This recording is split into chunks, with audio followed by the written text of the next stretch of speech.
Slovenija je prometno ena od najbolj urejenih dežel, seveda upoštevajoč področja južno od severa. Mi se nahajamo v progi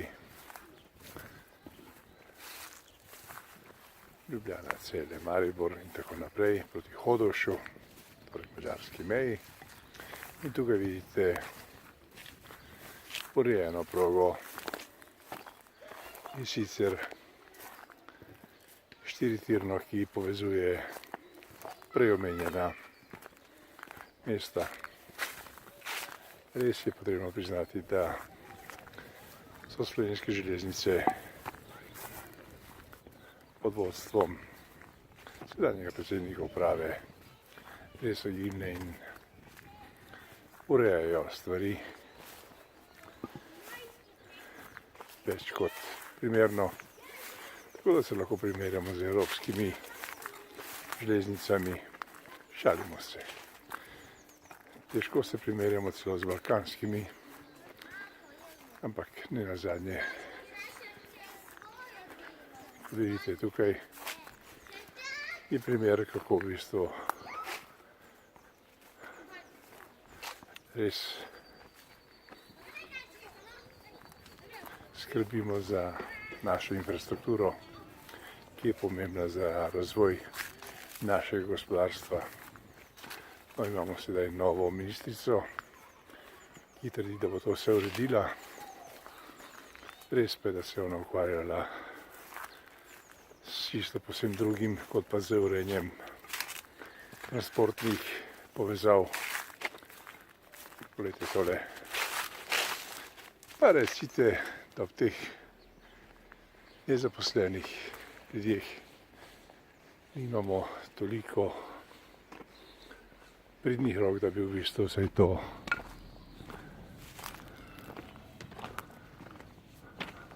obtirje očistili. Pa še več. Kot vidite, tukaj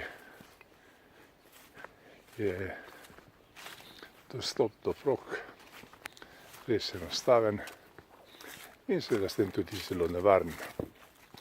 Ampak to nikor ne moti. Pomembno je, da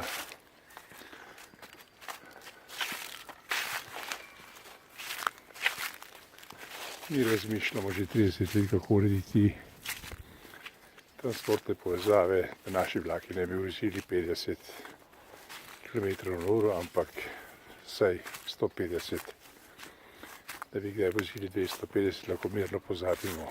Ne nazadnje se iz Kopra s pomočjo avtobusa pripeljete v Ljubljano, najprej Divače z avtobusom in nato morate presesti v Divači na vlak, ker pač tam ni tirano. Tukaj vidite, kako imajo urejeno to železniško območje, razpadajoče ograje, kot da v bistvu nimamo ne betona, ne ljudi, kaj šele znanja, da bi to uredili. Milo rečeno, zanimivo postavljamo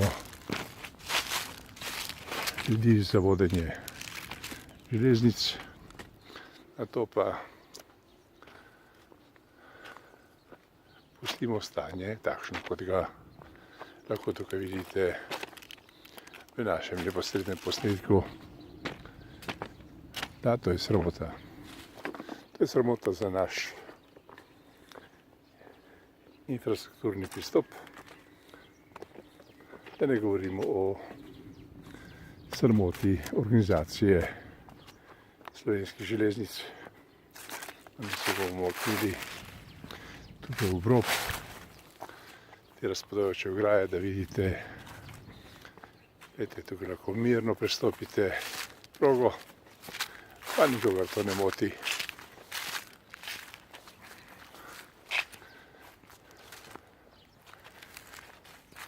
In zdaj recite, da nismo v stanju po 30 letih samostojnosti urediti sedelček prok primerno pravim evropskim standardom. Seveda ne, ker v bistvu vodijo Slovenske železnice ljudje, ki te stvari ne obvladajo in zdaj jih vodijo tudi ljudje, ki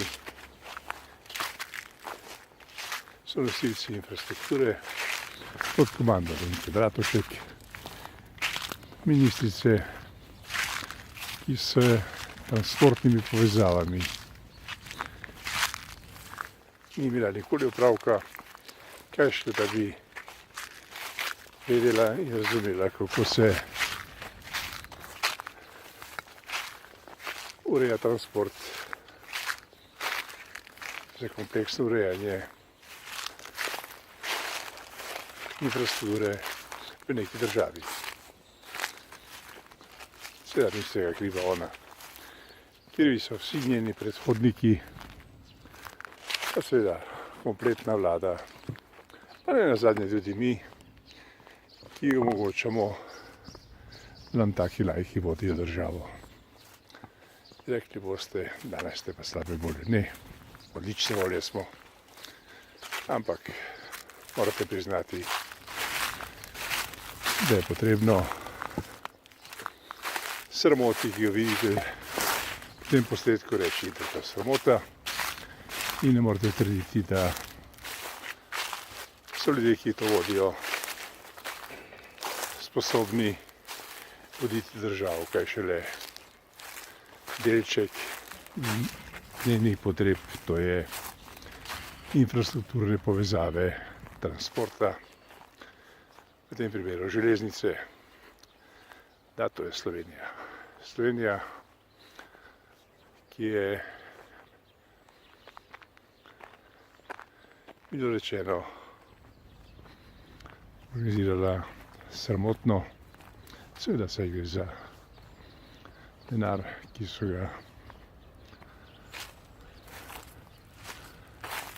Sloveniji pridobili iz davkoplačevalskega denarja in torej ni nikakršne potrebe, da bi se trudili, da je stvar urejena. No, pa končamo ta posnetek s tem stanjem in slišite, da hodimo res po neurejenem področju. Pričakovali smo, da bo pripeljal v tem času eno od tistih 90 vlakov, ki povezuje Luko Koper s ostalimi postajami po Sloveniji in seveda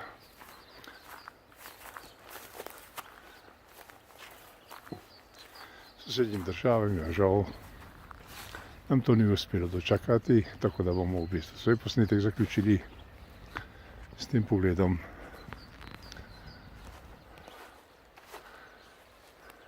in razsuto infrastrukturo ter neurejenim okoljem. Okoli nje. Ne boste verjeli, to je celo prometni znak. Tole, vidite? Lepo se imejte in uživajte v državi, ki jo z vas in za vaš denar urejajo nesposobneži. Da, nesposobneži. Lepo se imejte.